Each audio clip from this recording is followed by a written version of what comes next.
Much better. What? Go There we go. fuck the both of you. Listen, man. Listen, we went and we all actually met. So you can't say Oh, that anymore. why You have didn't to be we? like, hey, my best friends club. Damn right. No, honestly, it was We had a dude. podcast date. Yeah, and honestly, it was really fun. Like it was really good, and I think we need to talk about now that we've done book talk. Mike doesn't Cast. have the book. What's the word I'm trying to think of? The perspective. Yeah, oh yeah. That's okay. Like, what did you think of the movie? I actually really liked it. Whoa, hang on. We didn't even say. We went to see Project Hail Mary on Saturday as a group. Boys' night. Yeah. Boys not. Oh, And what's the consensus? We all liked the movie? I did. I Yes. really liked it. I did.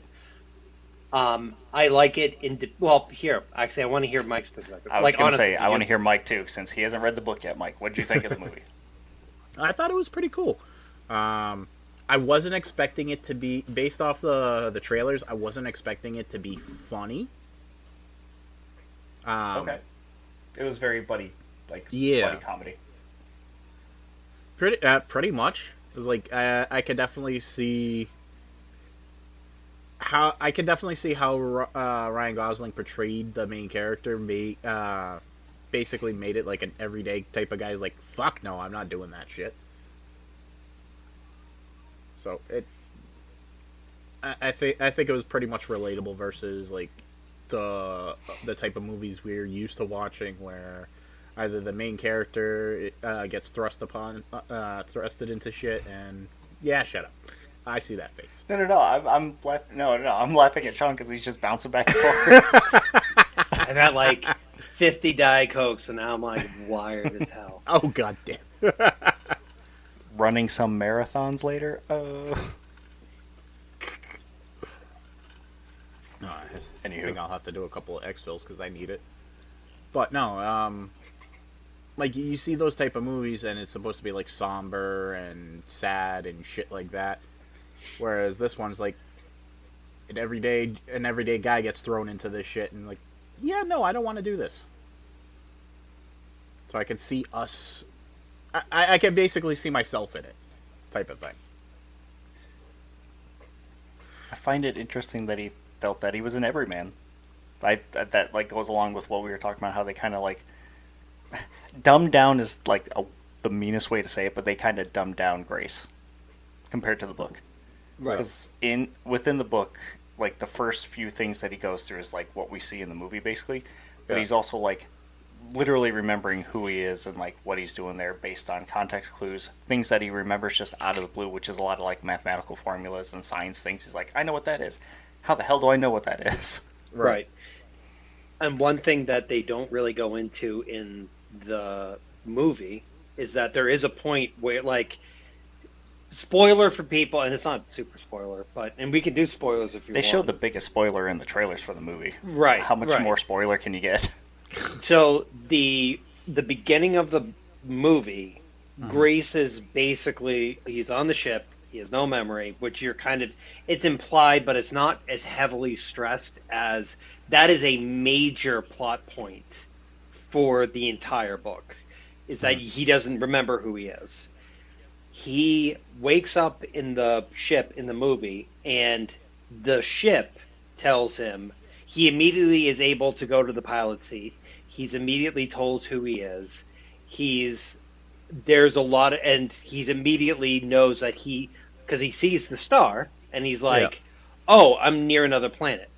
All of those things he figures out in the book through science or just like deductive reasoning.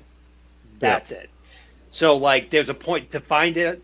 He initially makes a pendulum, right?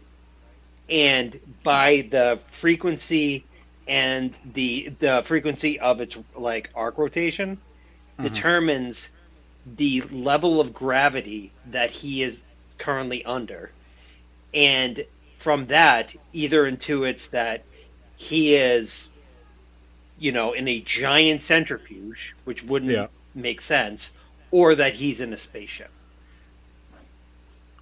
So like that's the level of granular.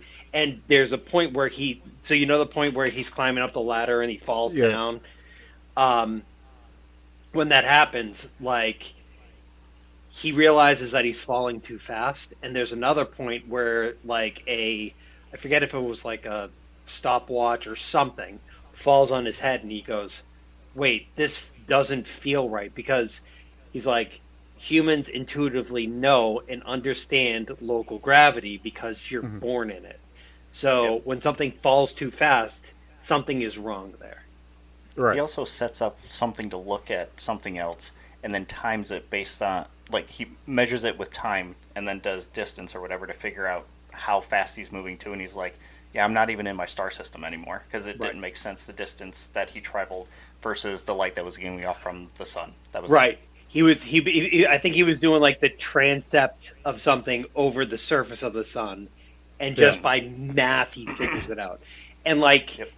I do have to say that Andy Weir, based on The Martian, Project Hail Mary, even in Artemis, which I haven't finished yet, he does a really good job of taking very, very, very I don't want to say intelligent because that puts it as like book learned Scientifically factual. book learned people but Okay. he also portrays them as like everyman. So that's kind of the whole crux of the book, is that Hmm. Grace is not an everyman. He is Yeah. fundamentally a genius, but he hates that fact and he's afraid of it. So the entire movie is about him fleeing from the fact that he is best set up to be on this mission, and also that he is afraid of going outside of his own comfort zone. It's Okay. good. I like the movie for what it did. I'm a huge book nerd, but I'm also not one of those people who's like, well, the book was always better. That's not the Yeah. case. The book is a different animal altogether. I like the movie. Hmm. It's much more relatable. Yes. I think they hinged the movie a lot more on the Rocky and Grace relationship, whereas the book is more like Grace's adventure in space, and then he meets up with Rocky and like their whole mission. I actually, because again, I listened to the audiobook and read it, but the Hmm. audiobook, Rocky is actually really, really, really funny in the movie, more than you would think based on the book. And again, they play it up a lot because Oh yeah, it's a buddy comedy. Basically, it is, it's and he a is Right. funny in the books. They turned it up in the movie. oh yeah. There are characterizations that I didn't like, where like Hmm. again, this is Like my Strat. actually funny enough. I liked Strat as a person better in the movie because she is Okay. much more sympathetic.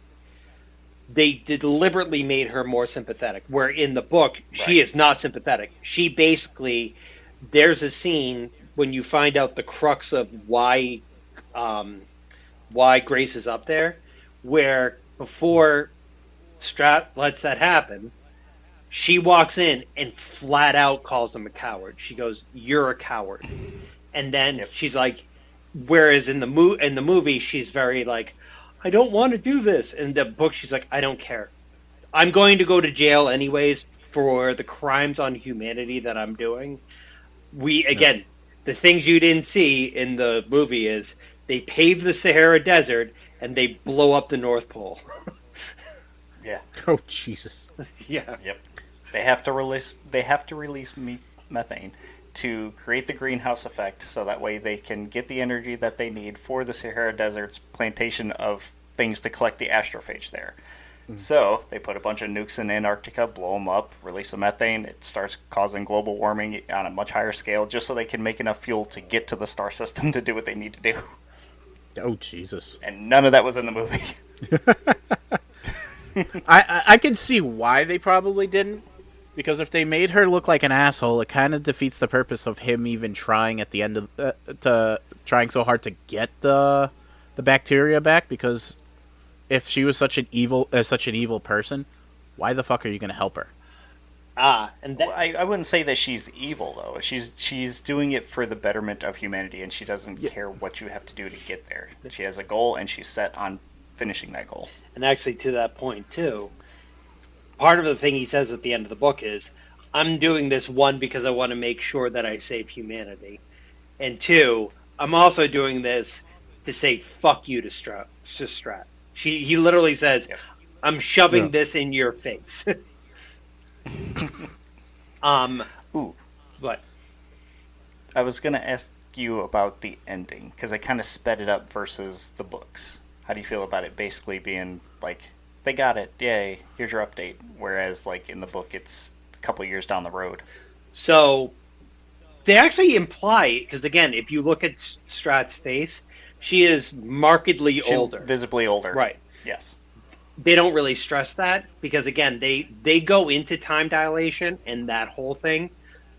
But again, in the book, that is a huge plot point. That is a huge plot point because Rocky, and they touch on it, but he has to explain to Rocky because he only knows what like Newtonian physics. He doesn't understand like relativity and time dilation. So one of the things, Didn't even understand radiation. right, right. So, and I'll tell you the other things that kind of threw me off on the characterization or the adaptation to the movie was one, the fact that they show Strat again. I kind of wish they didn't, because again, the idea is, at least in the book, the I understand why they did in the movie because again, they want to show that Strat is not an evil person. It's a bit Right. They want you to have closure for all those lines. right. That being said, in the book, it's basically it's. I think the It's a sentence. well, no, the reader I think is supposed to understand. Grace doesn't understand because he was the one forced into the position that he's in, and he hates her for that reason. But I think if you're reading the book and you're looking at it from a purely like rational standpoint, everything Strat did is correct. But you don't see Strat again. Like after the final memory that he has, where it's her meeting up with him before he's put on the spaceship, and he kind of is petulant about the entire thing. You never see her again. They don't reference her ever again. Another thing that's different is, and again, I understand why they did it. You don't. So you, Rocky's planet. The whole conceit of it is basically a world where they live in a sea of like very very thick ammonia under heavy Yep. pressure. And when Grace goes back to, and again, spoilers for people who haven't seen it, when Grace goes back to the planet, back to Rocky's planet, he is arid, right? He is in a dome where, like, basically all of the most genius minds on the planet go out of their way to keep him alive. He's not like on a rocky shore. It's not Earth-like whatsoever. Right. So, also, oh my God, what was the other thing? Oh, him going onto Rocky's ship. That is also not something that happens in the book, because fundamentally, like it is such an alien environment, and it is so dark that he's like, it wouldn't really matter if I did. It would just be, he's like, I want to go, but he couldn't figure out a way to do it. So there are. It's also super hot because every time he sent the capsules back and forth, they were super hot. Right. He couldn't interact with them for a while. Right. So Whereas in the movie, he could just grab them and was fine. yeah, so he does do the thing where he's like, and there's a part where, and again, that's probably my biggest gripe of the entire movie, is that the one scene where Rocky saves Grace, in the book, Grace is like, oh my God, Rocky, why did you do this? Why did you do this? And then Rocky weighs like 400 pounds. He's like very, very dense. And he's also extremely hot. And Grace, because he is so scared for Rocky's well-being after he gets saved, he literally picks Rocky up and brings him back to his side of the ship, and there's like a airlock thing. And Yeah. when he puts him back into his side of the ship, he opens the airlock, and superheated, high pressurized ammonia gas, like basically fries his entire arm. Oh So, Jesus. well, so it's a give and take, right? So Right. Rocky saves Grace, but Grace also saves Rocky. Where in this, he just Yeah. wakes up and there's like a trail, which is objectively really sad. It was so damn sad the way they did it. Yeah. But also, like Rocky doesn't like wake up and like roll around in his ball. Rocky's like pretty fucked up for like a good portion of the book. And, Yeah. and Grace makes it worse. Right. Oh yeah, because Grace, there was a whole thing where Grace makes like a high pressure like steam gun to because Rocky has Mm-hmm. like radiator type pieces in his carapace. Like vents. Yeah, and he's like, Yeah. oh no, there's like soot in there. When he got So exposed makes, to the oxygen, it set like those gases from him on fire, which is what happened in the movie, and where the black soot spots were. right. You okay, Mike? You're. No, I was trying to hear you, but you were cutting in and out Yeah. on my end. Yeah, a little bit on my end too. But I know what happened, so it doesn't matter. Rocky gets sets on fire because of oxygen, and then Grace blows it out of him and almost kills him. Right. Oh Jesus. Right. Yeah. Which again, He's another like, I'm going to help another him by science blowing the thing. soot out. Right. Yeah. And he like it goes into like very, very, very. It goes into a lot of detail about how he makes this gun, and how he makes like a drilling bit that drills through Rocky's xenonite thing. Then there's like, yeah, it's a whole thing. Also, one thing that again, this is a super minor gripe, but like, remember when Rocky has the tape measure? Yeah. Oh, yeah, yeah. So the tape measure has ink on it. In the book, first of all, Rocky can't see the ink anyway, so it doesn't matter. But when he opens it up, there's like all the ink melts off, and then all of the rubber portions of the tape measure melt off, and Yeah. so then Rocky's playing with like the liquefied rubber, and it's a whole thing.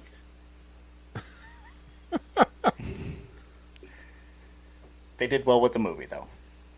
They did good. Yes. And again, this is not me complaining. It is just a very different animal. It's doing a lot of different things than the book was, in my mind. Oh Yes. yeah, absolutely. I've also seen a couple interviews with the author of the book and the director of the movie and stuff like that. And apparently, Andy Weir liked the contrived point about the coma for the astronauts. There was nothing about having a special gene. There was not having to have something special about them. It's just like, we have a cocktail for you. You go to sleep. That's it. Whereas in the books, you have to have a special gene that makes you resilient to whatever it is, so you can live in a coma for a long Right, time. and that's actually, again, it makes sense for a movie why they wouldn't go into that. But that's the reason why they use him. It's not just because he was trained. It's because Yeah. there's a million other astronauts that could have done it if there was no constraint on who was able to go up. Also, again, that's something they don't go over in the movie. Ilyana was like, "We will teach you how to fly spaceship," and that's not what happens in the book. Throughout all of the things, he is also doing the same task. He is very much Yep. Strat's second in command. He just doesn't Yeah. know it. Yep. He's just enjoying everything he's doing, not Right. realizing. And like he knows how to fly the spaceship in the book. Like, Yeah. you know, the part where he's like, I'm gonna do this. Ooh. And it's like, Or Rocky's teaching him how to do it before they get over the Right. planet. Yeah, he already knows right, how. he already knows. Like he's already flown the spaceship, and like he flies it like an astronaut. He's like, we're gonna change pitch and yaw, and even the end where he finds Rocky's ship, he's doing that by incrementally changing the angulation of the ship and then flashing the Petrova detector, so that way he can reflect. So he like fire his engines, and that Petrova line will extend outwards, reflect off of Rocky's ship, and that's how he picks it up. He does it very methodically. Yeah. Like it goes into a lot more detail about that science stuff. Yeah. What did you guys think about the portrayal of the petroloscope and them changing changing the wavelength or whatever so you can actually see it? I liked it. I think I like the idea. I I think that was a really cool visual moment. I don't know Yeah. understand like how that like does he have a thing in his I forget I was going to ask you like do they make the conceit that he is like facial shield can interpret it? Like how does he see that? That's a very good question. I do not know. Okay, I thought I missed something. I was like, wait, how is he seeing I, it? I, I think It was very pretty. yeah. I'm thinking they're relying on the fact that everyday people wouldn't be asking that. Like we think about that type of stuff because of because of the details we get into things. Mhm. But like, let's say for example, I guarantee Callie would like the movie, but I can almost guarantee you she's not gonna think how the hell is that working, type of thing. Fair. She's gonna Ooh, sparkly lights. right. That's all she gets. I mean, like, I think the thing is, we're nerds, as I say this on Yeah. our podcast about video games. Yay. I was trying to be PC. If that didn't give it away. I was like, that was the most deft way I've ever seen somebody skirt saying, we're a bunch of geeks who are like, ooh, actually, you wouldn't be able to see it in the visual spectrum. I didn't even think of that. Holy shit. I, man. I tell people that shit all the time. People are like at work. I'm like, Shut up, nerd. yeah. They're like, how do you know all this stuff? I'm like, I'm a nerd, man. Like my off time when I'm not playing Marathon is watching Computer File on YouTube for the lulls. Not even for like, not just because I like learning, but I'm like, ooh, this is fascinating. I'm gonna watch Kirkazat. I haven't watched them in a while. They have a new channel out. They have Kirkazat After Dark. Ooh. Porno. I mean, probably not. If by porno you mean them shining a light on the atrocities that humanity has done, then yes. Jesus Christ. Thank you for that. And on that note, That's Thanks. On that bright spot. Does that mean we're ready to get let's started? do this. Oh my god. All right. Rambo Pack Podcast episode 84. And I'm cryo ready, Adam. I'm thoroughly enjoyed Mike. And I. What does that mean? I meant to say thoroughly pleased. Oh, it's gonna be one of those days. And I. Do I need to ask Callie about that? And I am Sparkly Lights Muldoon. Hey, it will do. Mike. Are we gonna go back to the cover of that book that you showed us that one time? No. Oh my Where god. it's like, hey, The haunted vagina. yeah, I'm haunted vagina. Hey, I'm a skeleton that's checking out this lady.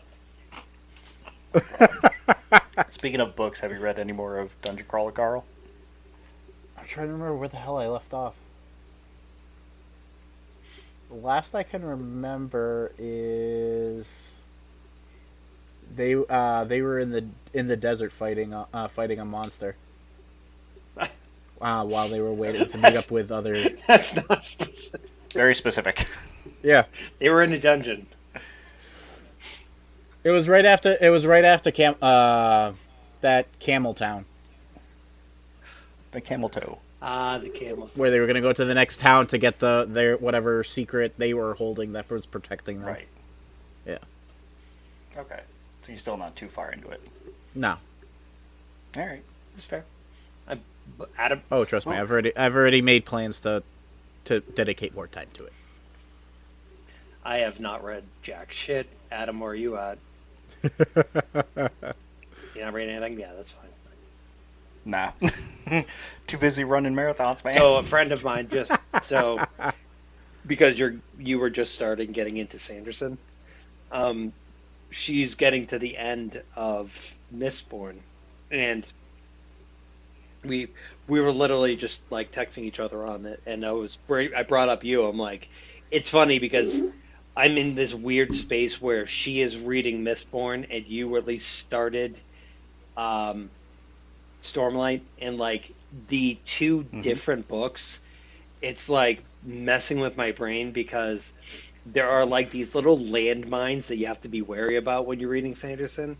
That and one of her friends just started reading Mistborn as well. So I'm like, oh, now you get to be that person who's like, don't read Secret History until you've read the third book of Era Two, And she's, dude, That's just hold words. on. What does that even So mean? if you're going to do Stormlight, there is a very definite order you need to read the that series, and there are additional books in the Greater Cosmere that you should probably read in conjunction with this book. So when you get back into it, we will discuss because if you read certain Okay. things too quickly, or if you read certain things out of order, certain things get spoiled because a lot of these worlds tie together. So you're saying this is the Kingdom Hearts of a book series? Oh man, yeah, Oh, here right. we go. We haven't even. Is, is it fair to say that a book that is based on a book series, and I won't even call it a series, but a shared universe that is based on the idea of a one god that is murdered and then split up into a bunch of different smaller gods who then are also either murdered or combined or rule their respective planets with an iron fist, and by virtue of ruling those planets with an iron fist or just existing, create independent magic systems which do not coincide, and all of the worlds are connected by basically a subspace like road that where you can travel between different planets without actually having to go into space. Is it something like that? Because yes, that is very much what I'm talking about. Right. And Jesus that doesn't even go Christ. into the intricacies of the individual planets. Again, you're on God. Roshar, Adam, and that in and of itself, again, the each book in Stormlight, of which there are five, each one is between 1,500 and 1,800 pages long. And that's one I feel like book. I need a nap now. Right. There are 25 books or something like that in this entire shared Oh my universe. god. So, and I've read like 19 of them, and my brain is fried.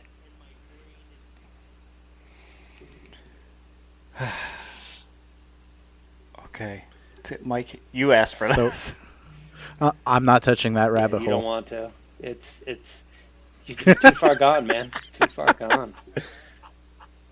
Speaking of too, I have news on a different crawler. oh yeah, I heard, I saw. Vampire crawlers. They Oh, finally got a release date and a price point. Ooh, I actually need what is What it? day was it? I don't have my notes up. What was it? April 21st. And it's only going to be $10. April I 20th. can't wait. Yay! That's only in a couple weeks. I'm actually pulling that up because again, I want to see crawlers. Um, yeah. So basically, it's like it's is it a deck builder? It's a card game, Okay. yeah. Okay. So it's like a Slay the There's a Spire type demo deal. out for all the systems. Oh, well, I think I'm going to download that tonight. Ooh, yes and no. So it's similar to Slay the Spire in that it's a deck builder with like different kinds of cards, sure. But I would say Slay the Spire is more of an RPG, whereas Vampire Crawlers is not. It's it actually feels more dungeon crawly. Okay. Okay. Fair.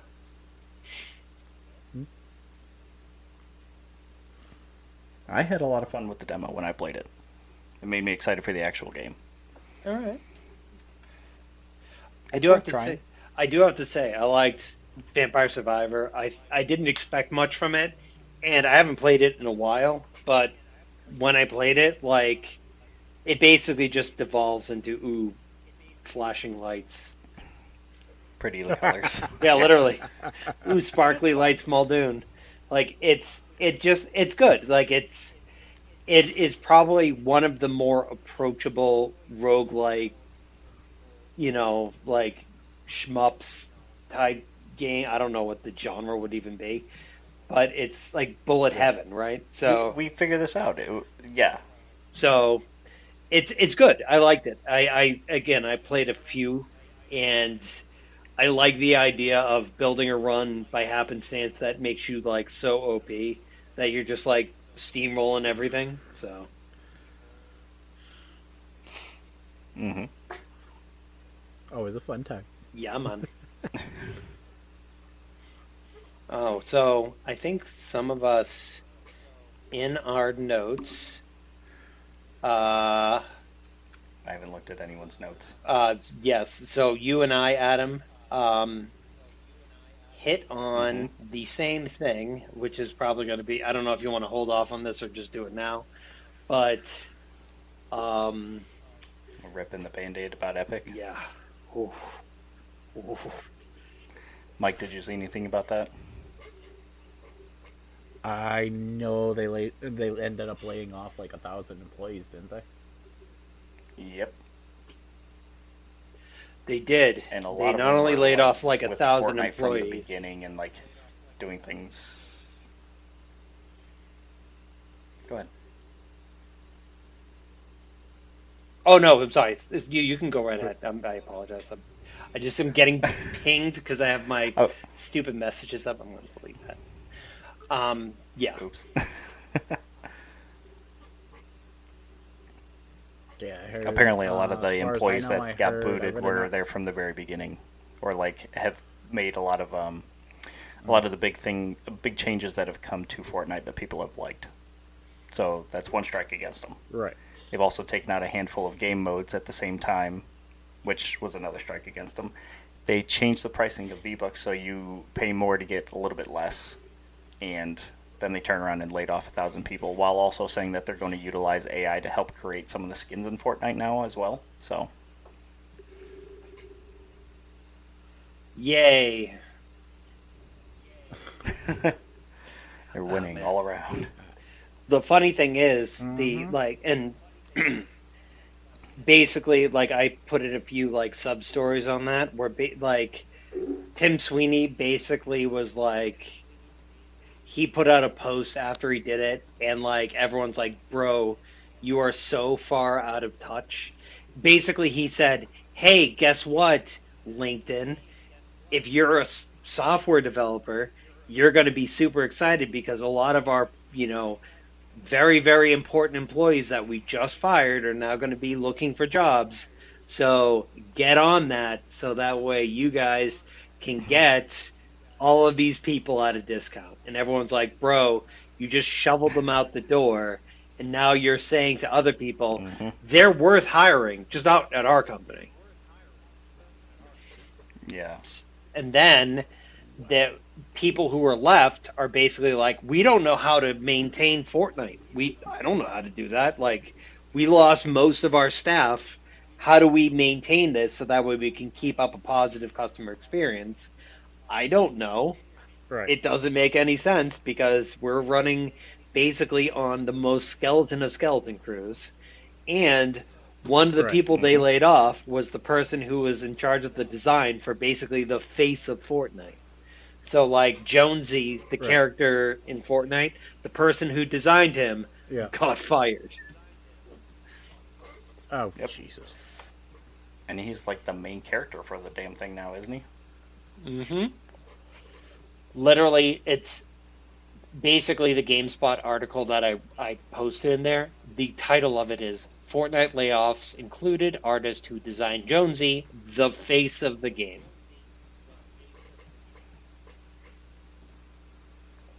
I think that makes the article I read feel a whole lot worse.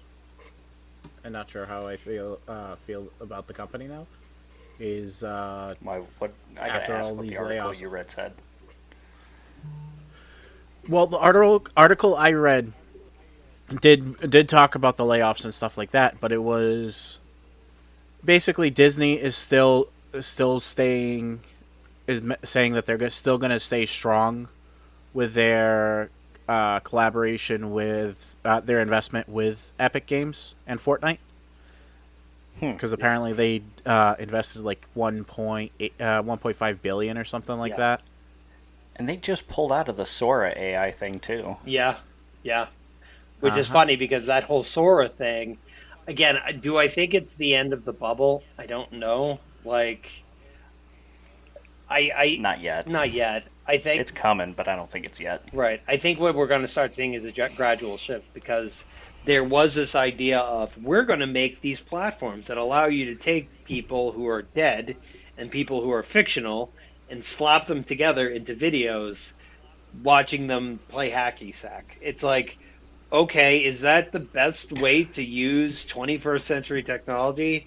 And the internet's like, yep, I want that. And then at the end of the day, they're like, no.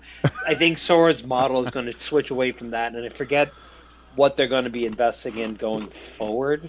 I forget what it is now, but it's going to be basically something like procedural generation for coding or some bullshit like that. Mm, interesting. Not really. No, not really. No, I mean, this is exactly what ends up happening, right? So, oh man, it's not good, not good.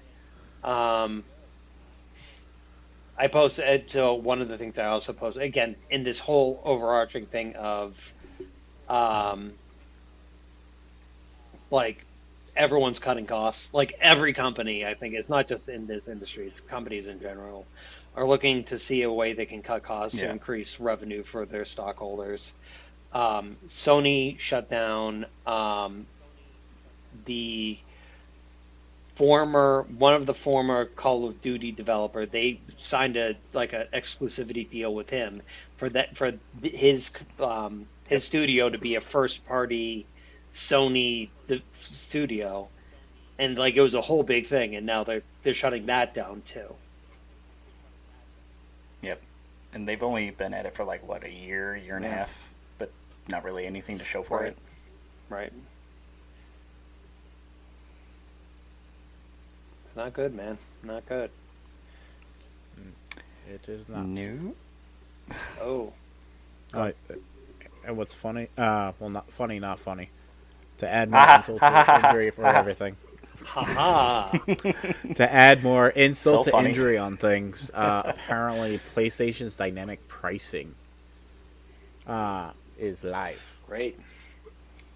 Yep. I saw some Mm-hmm. posts from one of the accounts that I follow that was like, they tell you about deals on games, and I think it's actually in Sony's.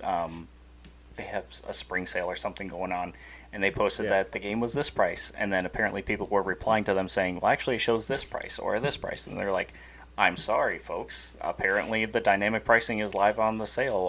I can't keep posting about this, so I will check back in later." It's like, well, fuck, man. Man, it's so funny. Like again, there are two thought processes behind this dynamic pricing model of either you're going to charge people who buy more games less money, or you're going to charge people who buy more games more money because you know they're going to buy them. And Hmm. the thing that seems a little bit weird is like I never even thought about that as a perspective, right? Where there's a whole cottage industry of people who's making their I don't want to say living, but you know they're providing content by saying these are deals that you should go for. Except now it's going to be null and void because if you're Shawnee Muldoon versus Adam, your price is Yep. going to be completely different. Hi, Adam. Yep. Hi, how you doing? Which is definitely a shitty thing. Yes. If that's the case, then just don't fucking put it on sale. I'm sorry. I could understand if like okay, maybe the game being one price in the U.S. versus another price in Brazil. That and which is part of what I thought was going on when I was reading the article, but Mm-hmm. come to find out it's by player, and I'm like, what the fuck? I'm curious what the algorithm is. Like I could understand. Right. Yeah, me too. Sony's not the only one that's changing their prices like, well, not like this, but in general, they're not the only company that's playing with prices either. Nintendo's doing it too. Yeah. But I would say that they're doing it in a more Yeah. positive way. I was Starting with Yoshi and the Mysterious Book that's coming out, it's going to be cheaper digitally than it is going to be for the physical version. And I think for some of their first party titles, they're going to go for doing that. like Why? Why? Yeah. Why wasn't this a also thing before? why you know how bad things have gotten where Nintendo, the company that famously says, "Hey, you want to buy, I don't know, uh, a game that released on, The same game right, for the fifth time in a or row. even better, like Super Mario Odyssey. That game's been out for how long now? 6 years or something like that. Yep. Okay, great. I want to go Yep. buy it. Oh, that's going to be $60. Yep, still full price. They don't discount their But games. at least they, on a base level, are saying, okay, well, you know what? We're not paying for packaging, so we'll pass on that. It's so weird when you hear like Nintendo being ahead of the pack, like with AI. We don't want AI in our thing. Okay, cool. Hey, Nintendo, rock on, man. We're going to charge less money for digital only games. Hey, great, awesome. Like, There's been enough people complaining about that needing to be a thing for the longest time, and like asking Sony and Xbox and everybody else, if you're buying it digital, it should be cheaper. There's always been this argument, and it took so long for somebody to do that, and it just happens to be Nintendo. There's a little irony there. Uh-huh. oh man, I mean, on a different note, right? We're on the 40th anniversary of Zelda, right? Yeah, Yeah. I mean, which by the way, we need to do a Let's Talk about for Zelda with you, Mike. We keep fucking saying this and we So, don't do it. hey, I'm going to put this out. I'm You just gonna almost toss did this it. out there. I might have some free time this weekend. If you guys are up to it, we can sit down, hash it out, and you can. Again, we're talking about Kingdom Hearts level of contrived storylines. You haven't seen nothing yet, man. Yeah, That's gonna be fun. Right. a lot. No, and And I know Well, none so- of it somehow. that's fine. Actually, I'm very pleased with that. I think we asked you a while ago, like, what do you know about Zelda? And you're like, Describe Zelda Right, in 5 and you were words or like- less. Ganon's in it, and there's a hero named Link, and it takes place in Hyrule, and it's like none of those things are now true, like ubiquitously through all the games. like, it's like, hold on, have you even gone to the thing where in Majora's Mask, Link might be dead? But in terms of the 40th anniversary, right? I'm basically that like people have been clamoring for again with Nintendo. Hey, can we get some 4K versions of games? Right? Are you pointing at something? No, he's Oh, raising okay. his hand. I agree. I thought you were. Yes, Right. I'm one of them. I don't understand why. This is one thing that Nintendo does that I've still no rhyme or reason, right? But still, I'll buy games from them. A Link Between Worlds, the HD remake of Wind Waker and Twilight Princess, right? They're not on Switch. Like I want to play those games in the way that I want to play them, right? I started Yep. playing Wind Waker on the emulator, like on the well, yeah, Switch 2? the Switch 2, right? The GameCube And channel. even then, I'm like, like there are quality of life things that I'm like, first of all, I would love to be able to play this in full screen. That would be really nice, but it doesn't exist. So Right. basically, there is. I saw this article and was like, oh yeah, Wind Waker. There's going to be some stuff. There is a browser version of the Wind Waker like Ocean World. Oh boy. Um, All right, I gotta open this and see. What is so this? let's just This year with Wind Waker inspired release. hold What? on, hold on, hold on. Unofficial 4K remaster. Okay, so it's an No, that's unofficial not even remaster. what. Is that Hold across the on. series? Buckle up, friend. Buckle up. Copy link. Okay. Just toss that into your browser when you're bored. It is a browser-based, web-based sandbox version of the ocean world. It's not like the full game, but you can just sail around if you want, if you're bored, and like do like the fishing minigame thingy. Just Mm-hmm. play it. I was so yesterday when I was That's waiting for cool. you guys, I was like, what am I gonna do? I need to kill some time, and I'm like, oh yeah, I put this link of this article, and then I'm like, let me see if I can find this browser game, and then I went on, and I was like, oh, I'll just sail around for a little bit.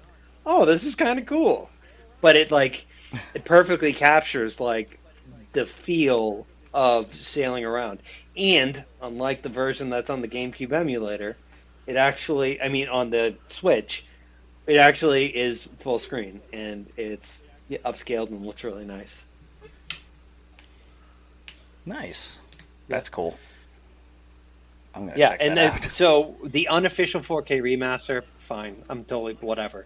But the browser game, that's why I was like, I need to bring this up now because I'm like, if you guys are bored, if you're at work and you need to kill some time, go sailing.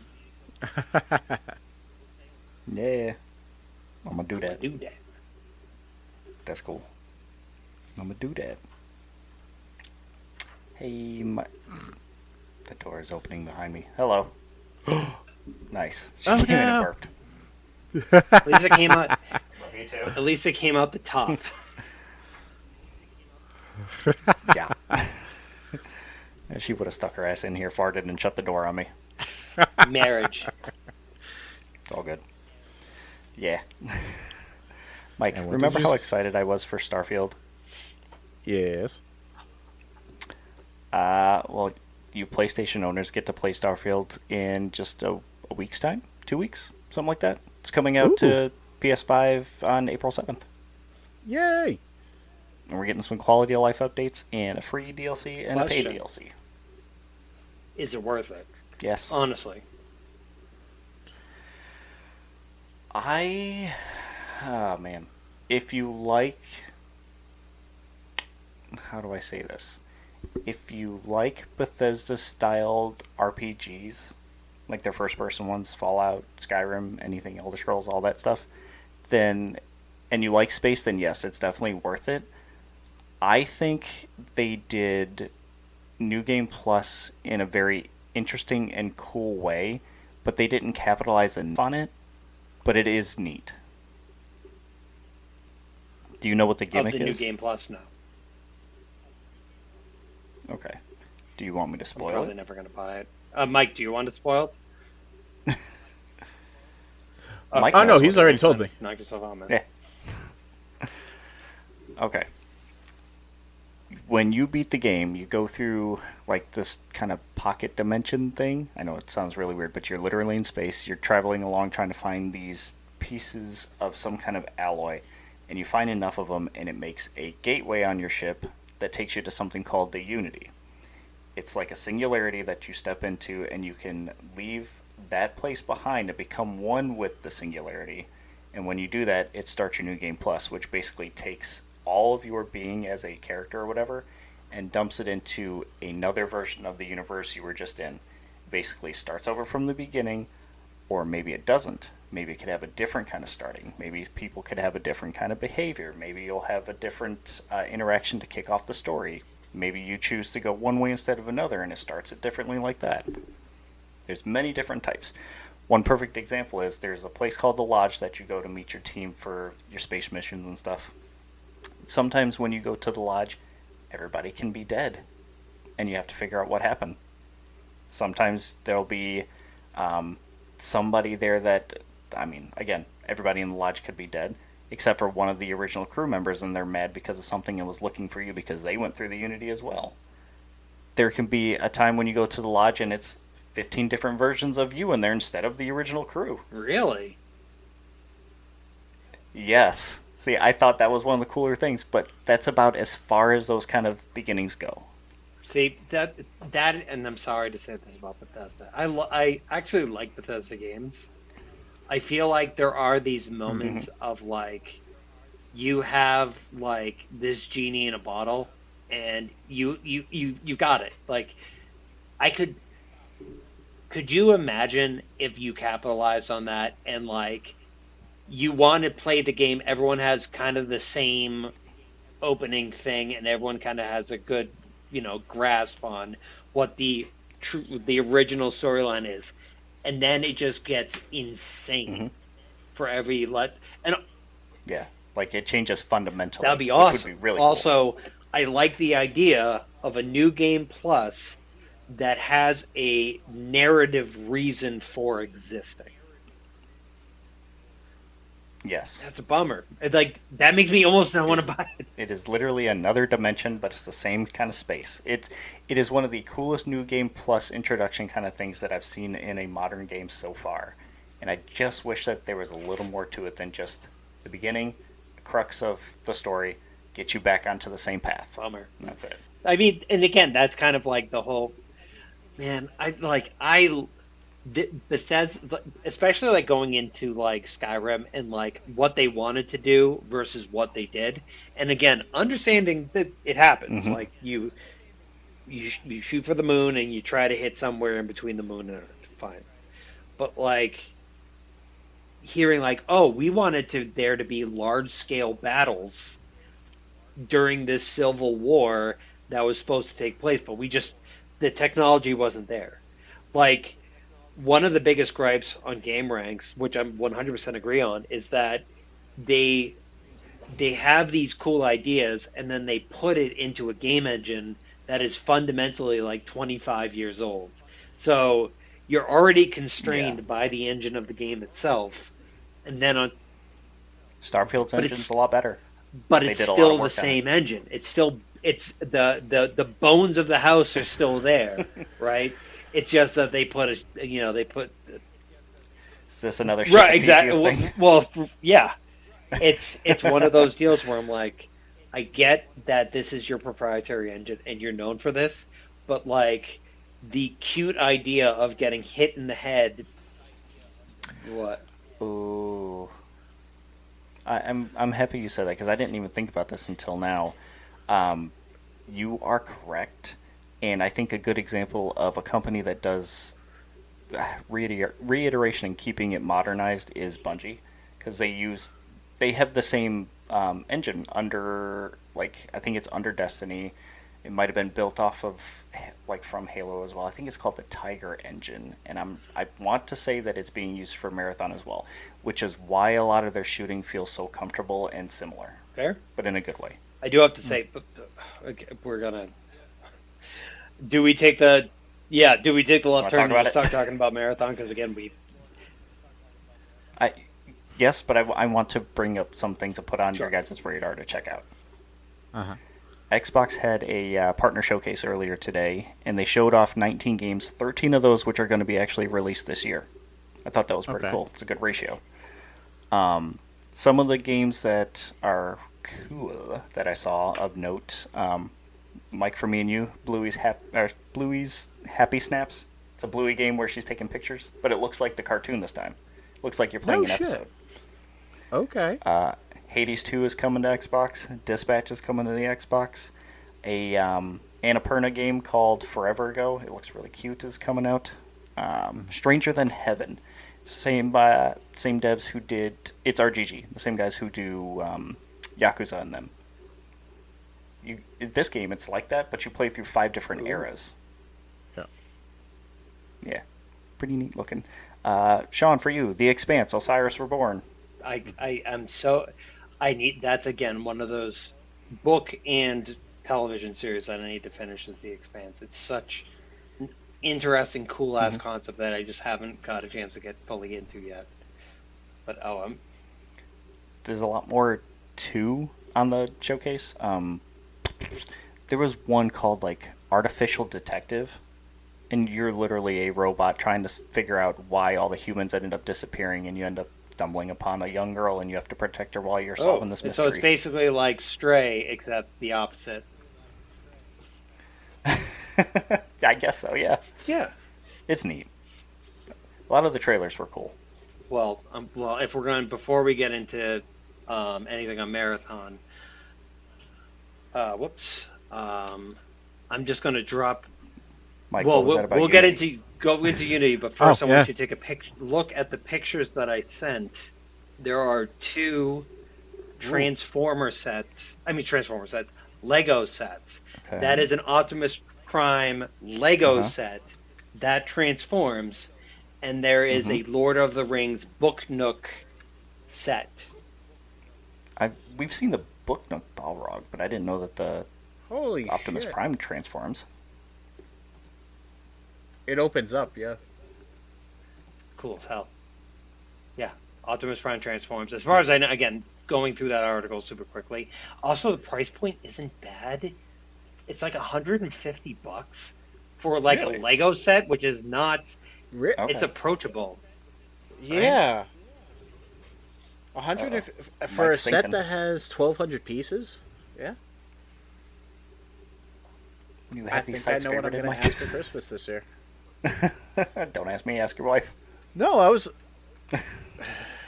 I No, it's not that. Like I like the Balrog one, just because it Mm-hmm. surprised the hell out of me when I got the helmet of oh, that's a Sauron. cool set, man. That's such a cool set. They need a minifig for the Balrog. We need more Yeah. Balrog shit. You know what I mean? Yeah. Like, Ooh. They need to do like the original Gargoyles cartoon as a Lego set. I mean, they have a partnership with Disney, right? Ooh. Like,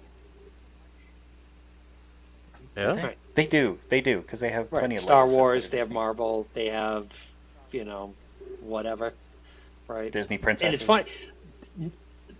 The Lego company as a whole, to me, basically seems like a real life Who Framed Roger Rabbit, where nonsensical competing, like they have Batman sets and they have Marvel sets, Mm-hmm. and no one, there's never been any litigation from either side. It's just like, yeah, we got both. Let's do it. Yep. You know what I mean? Like their fundamental, like quintessential sets are like Star Wars and Batman. And it's like those two things should not exist in the same world from the same company, and they just do. Yep.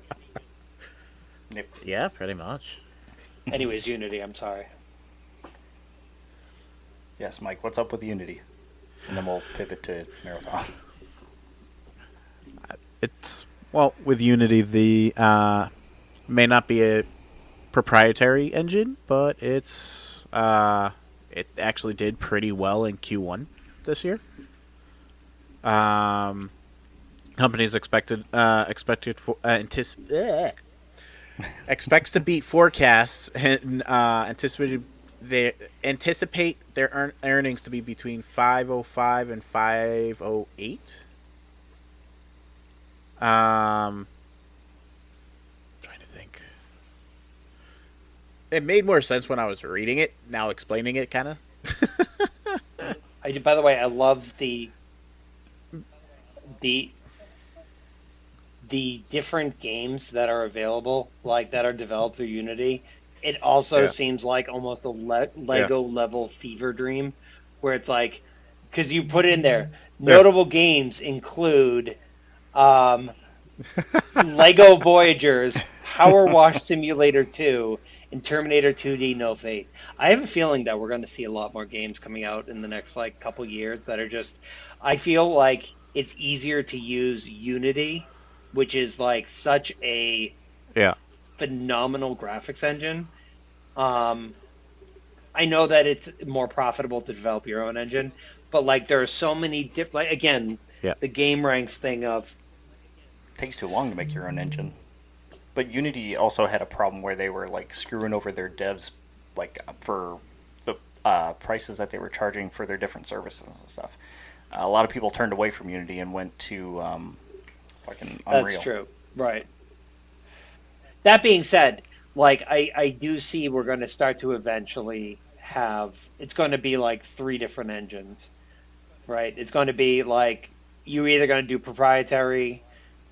Oh my God, dude, this Terminator 2 like 2D side scroller looks cool as hell.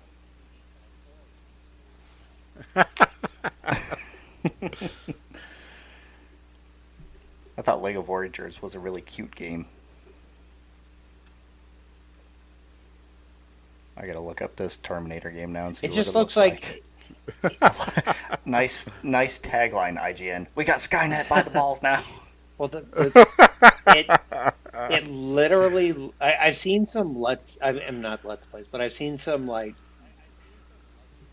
some stuff on I've seen some like people expoing the game or whatever. It looks Oh, yeah, I've seen it this. looks Yeah. real. I mean, it looks cool as hell. Um, oh Yeah. come on, Mm-hmm. dude. So Super Mario Odyssey is coming out with the 40th What? Mario anniversary thing, and yet we can't get a Zelda game. Come on, dude. Peace. Nope. Of course Make me not. mad now. Maybe 'Cause they'll Link is surprise the us with red-headed something big stepchild. this We year. say that We'll every see. year. We said that for the 25th, I mean, yeah. 30th, Yeah. 35th. Like the best that we got was an H. Yeah, One of these names is bound to be the right. best we got was what the HD remaster of Skyward Sword, which I'm like, that's the game that I wanted the least. Yep. I still. I've never played it. Never. I Still watched did a it. Let's Play of it, and I was like, it's a Mm-hmm. again. Zelda, you can't really go wrong. There are very few missteps in the entire Zelda series. Mhm. That being said, that's like the last game that I wanted. Like, of all the games, I'm like, come on, man, really? I agree.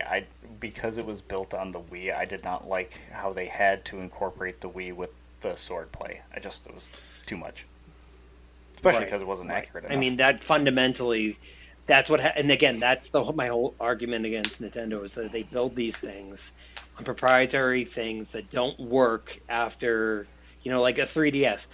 Awesome concept. I want to play some games that I had on the 3DS. I can't play them anywhere. They don't sell that platform anymore. Yep. Yep. Right. Anyways, Marathon. All right, Marathon. It's been out for what, 3 weeks? It's been 3 weeks now. Yeah. And I don't know if you guys caught this, but at the beginning, when it was first coming out, Bungie actually asked a lot of review sites to hold off on reviewing the game for a couple weeks until like they were finished with whatever it was. And what they were waiting for was people to solve the ARG, the maps to all come out, and Cryo to be available so that way you can experience everything in a line to get the full feel of the game, then review it. Reviews have since come out, and it's sitting at an 80 on Metacritic with about a 70% recommending the game. The catch to Marathon is that it is still very niche because it is an extraction shooter. However, is it safe to say that we all love the game? Hell yeah. I do. I think I've been watching a lot, so I think that there is like this weird dichotomy of people who are like fall over themselves apologists for the game and were like, this is the greatest thing that's ever been released, and then the flip side of that is people saying people at Bungie should be strung up by their ankles, and like there's a middle ground, and I really like the game. I think that there are things that I would like to see changed. That being said, that's my preference, and as a whole, I'm having a great time with it. More to the point, this is the first game that I played in a long time where I have two friends who are, and I'm pointing to you two. I don't know Yep. where you are on your screens, but like, You got it. You're yay! right. You're on the bottom for I'm us. on the- Or for me. Man, I'm the base. I'm the base of the inverted. I'm sorry. pyramid? That sucks. It shows you don't check out the podcast when I put it up because you're usually on the bottom. I'm sorry, I don't control it. No, Hey, we have a good, strong foundation in Sean, and he's you know what they holding say us about up. inverted pyramids? They fall over and sometimes out of their chair. So, like, No pratfalls this week. Things that I would change are basically they're not the biggest things. I gained a lot of enjoyment from playing with you two guys, like very much so. I played the other day. My buddy from work got Yeah. on. It was a great time. Like we had a really good time. It really lends Yeah. itself to having people that you can talk to that you trust. Where I think the game would fall flat for people, Mm. and I get it, is if you don't have people that you can dedicate, like if you don't have dedicated teams, if you are playing Mm. solo, it's not the easiest to get into if you are playing as a solo player. Though I like it now, it's a different game. It's a different game. Right. It feels different to me if it's solo. Yeah. Even with Rook, it's just like I don't give a shit. Let's go see what I happens. read a review and basically somebody came out and said, when you play with a team, it is tense, but it feels like an extraction shooter. When you're playing alone, it is a horror game. Right. Yes, It is absolutely. nerve-wracking. Every noise you stop. Um, I got to a point where I'm just kind of like I haul ass through it, but even then, like I creep through a lot of stuff. When you start to exfil Yeah. more, it feels good. But you also, I mean, dude, we had a run the Yeah. other day where we had like 6 losses in a row, like, and just got wrecked. Yeah. Right. Also, I could Oh, never yeah. keep anything Oh, blue. no. And it's funny because my play style has completely changed. Initially, I was like, when we would go into a run, I'd be like, all right, I'm going to put on a shield, I'm going to put on a backpack, and now I got to a point recently where I found that a lot of my best runs are just picking up one of the sponsored kits that for free, tossing it on, and just going. You know. But I think that's also because we have a crew that looks out for each other. Whereas if you're playing, even if you have randos that are Yep. good, they're still randos. Sure. So, Mm-hmm. I mean, Right. I like it. I will, as long as you two guys keep getting on, right? I'm gonna keep playing it. Like that's my go-to every night now. That's what I'm doing. Oh, for yeah. this We're gonna do that foreseeable tonight. future too. Mike, I'm curious. Yeah. Like, well, to reiterate something I said to Adam about a week ago, he has ruined Destiny for me because of frickin' Marathon. The other night didn't I make the went game. back. I don't remember what happened. No, it was right after we watched Hail Mary.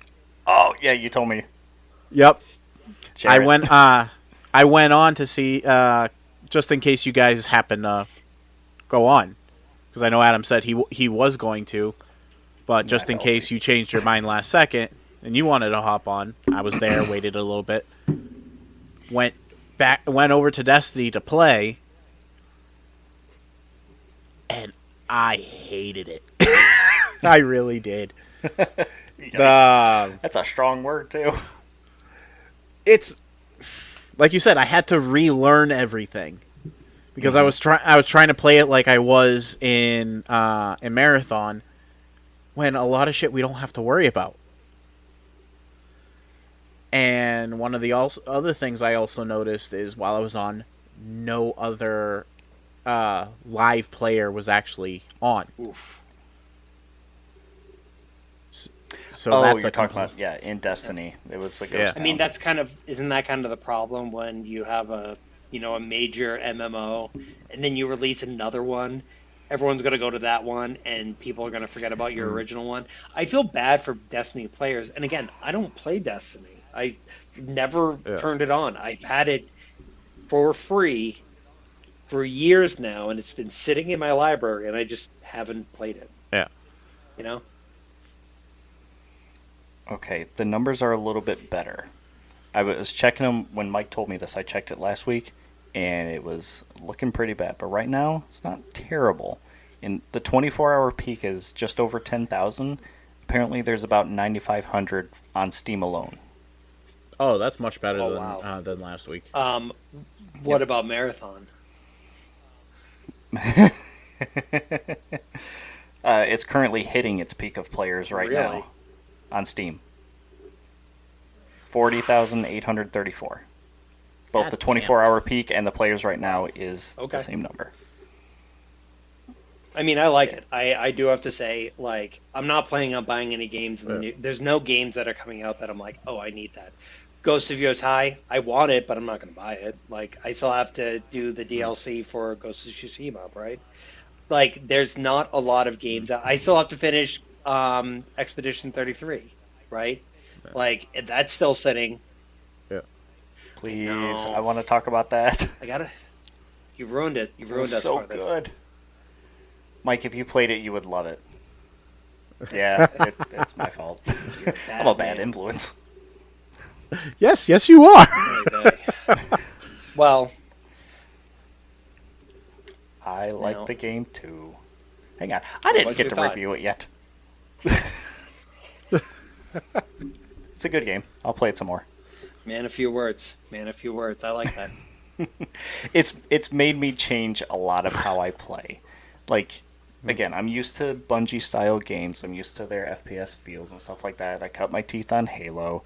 This feels very much like an iteration of Halo to Destiny to now Marathon, where it still feels it's still got that Bungie magic. There's still that consistency with their gameplay in the game. It's fun, but it's also teaching me new things. Before, and this is very specific with like Bungie games, you can time shots to know how much damage you've done if you're hitting them, so you know when they're going to drop. And that's usually how I would play like first person shooters, where Halo it was three body shots, then one to the head with the BR, and that just took away their shields and killed them. With Destiny, you can count the number of shots before certain enemies are dead because you know just how much damage they take or whatever. This one, there's a lot of moving parts to everything that you do to know just how much mhm. damage you're doing to somebody. And I haven't figured out all the little nuances to it either. Like the UASC guy with the shield. Didn't know that there was a weak spot on it. I don't know still if the overcharged pistols will take off a bar of the shield. If it just completely obliterates the shield, is it better to just fire that and then fire light ammo or heavy ammo? There's a lot of like little gameplay twists that Bungie does that this shit plays into that I'm wondering if is in there or not. But I will say their audio design in this game is Oh, the top audio notch. is it's phenomenal. And I'll tell you the one down Yes. thing I had, which again I don't think it was the game. Actually, now in retrospect, I'm wondering if it was my internet connection. I've reset my router. I've cleaned. I did a whole database rebuild on my PlayStation 5, which I didn't know was a thing until last night because I was like, oh shit. Um, Things seem to be running better. But like even in the moments where it's been nigh unplayable, like last night, Mike, oh my god, you should have seen it. I sent a video. Did I send it only to you, Adam? If I did, I'll send it to Mike too.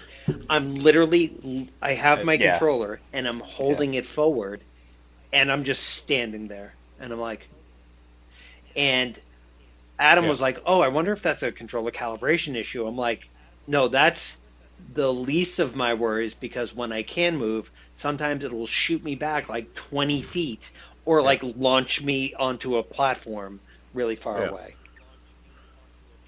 Yeah, it was the wildest shit. Holy crap. Yeah, I just it's sent the group the it video. was unplayable, and yet somehow we got like 4x fills, right? Yep. I We mean, still that got was. through it. I do have to say, Adam, you are de facto quid pro quo non nothing saying the leader of our group, like flat out when we are done, Yeah. like me and Mike sit at like a nice like five UESE bots, and then Adam is like a literal murderer. Like he's killed like 3 or 4 dozen people, and like basically it's and Mike, this is I'm not saying this like I think we're on the same skill level.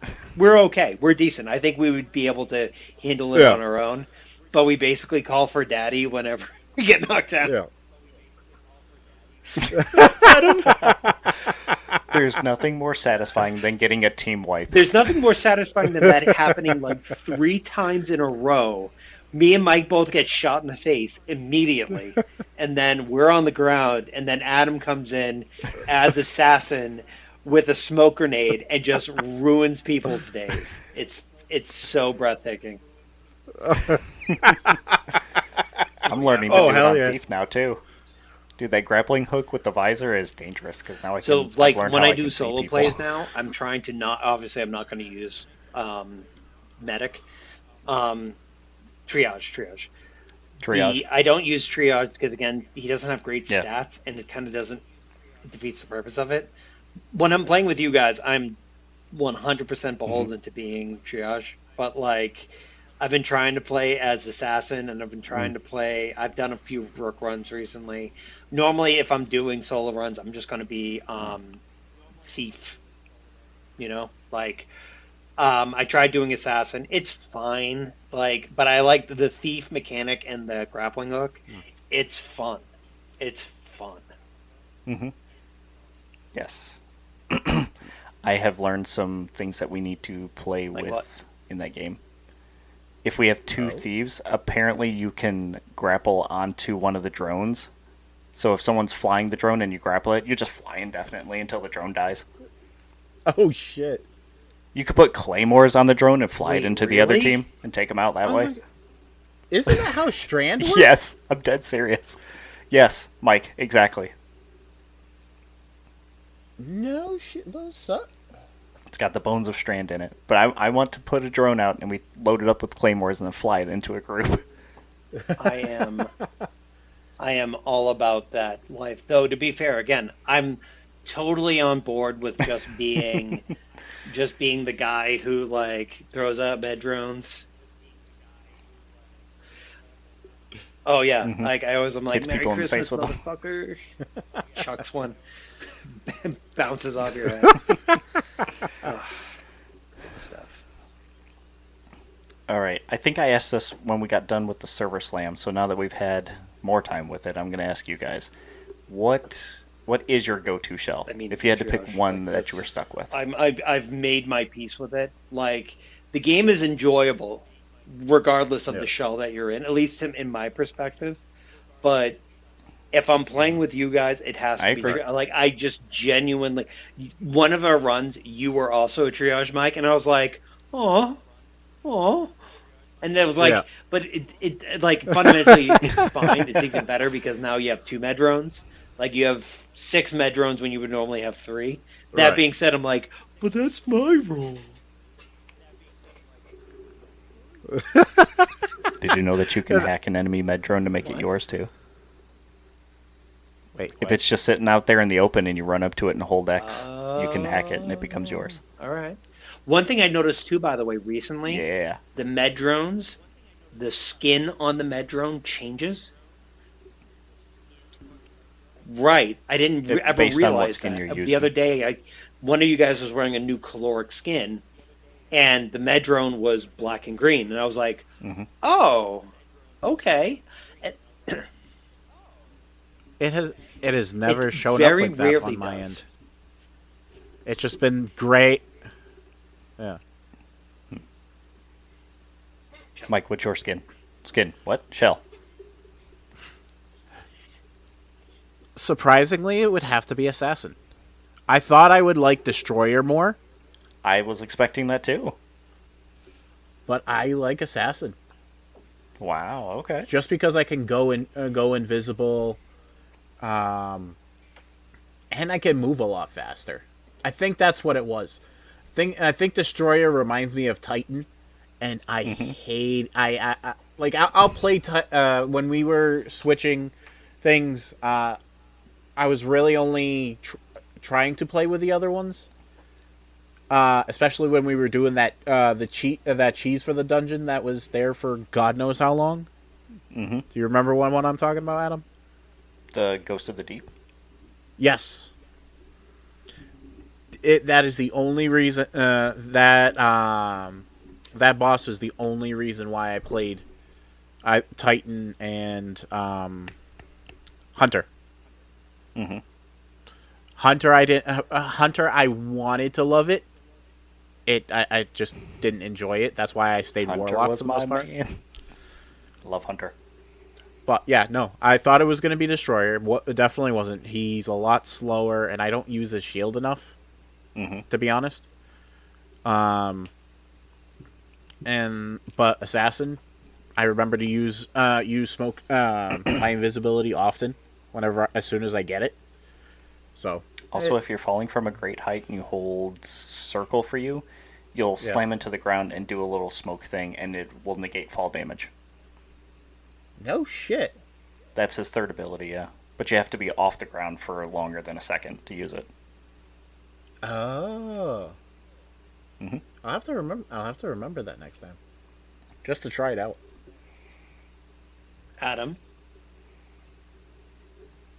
I thought I was gonna like Assassin when I first started, but I was like, as soon as the game comes out, I'm gonna play Thief. I have a feeling I'm gonna like that class, but I was stuck on Assassin forever. Now that I've played Thief, that's my go-to for solos and everything. If I'm playing with you guys, it's usually Thief or whatever's needed, or just change around for fun. But solos, I've been just doing it with Thief.